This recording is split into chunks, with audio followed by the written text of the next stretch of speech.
You do not need a graphic designer at all, to help you with the branding for your startup.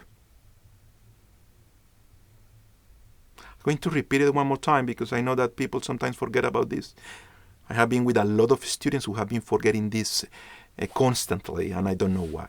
You do not need a graphic designer to do the icon for you, the branding for you. This is not about art. Branding is not about beautiful arty things. No, graphic design, a poster, a painting, all right, yes, of course.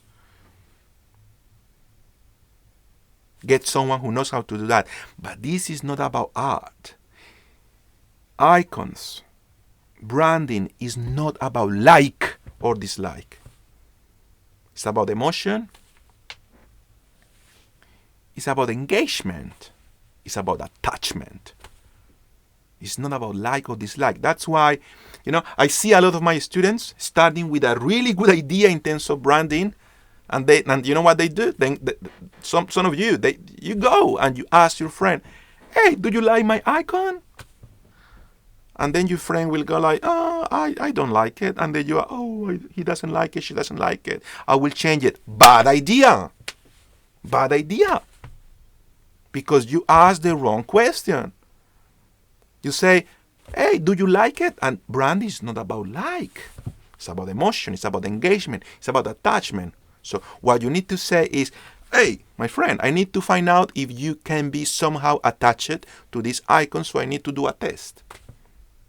And what is the test that you do? You present that icon to that person in a piece of paper. You say, "All right, so this is the icon.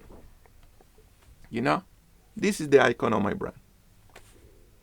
And then you say to your friend, "Can you replicate it?" And your friend will go, "Oh, this fast?"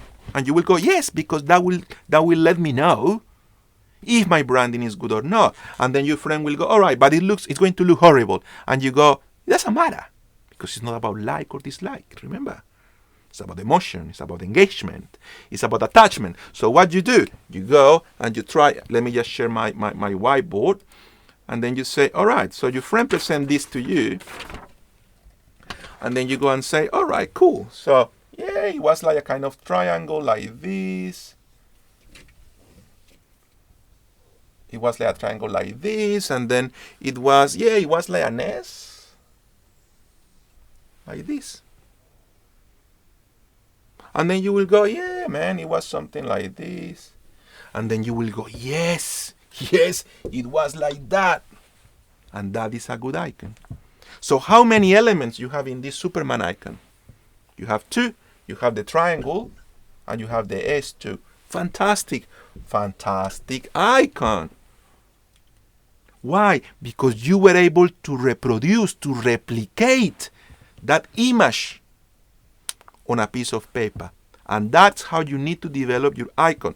The only thing that you need to do is to grab a piece of paper or a whiteboard like this one and to start developing your logo, your icon. So if your name is Christian, for example, it's not that I know any Christian. No, I'm kidding, I know one. But if your name is Christian and your last name is, I don't know, Christian Brochley, which is one of my students, so the icon should be something like this. And that's it. You don't need to overcomplicate what is already there. What will happen with that? My student name is Christian, and the last name is Brochley.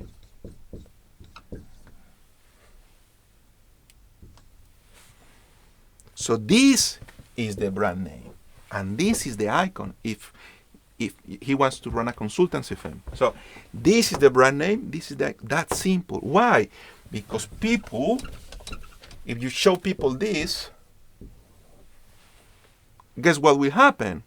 People will remember it, and people will be able to replicate it if they need to, as many times as you want. And it's going to be always the same. So it works. It just works as an icon when you have something this simple. Don't do the opposite. Don't overcomplicate the icon, for God's sake. It's so important to be complex. Needs to be simple. Needs to be flat. Forget about shadows.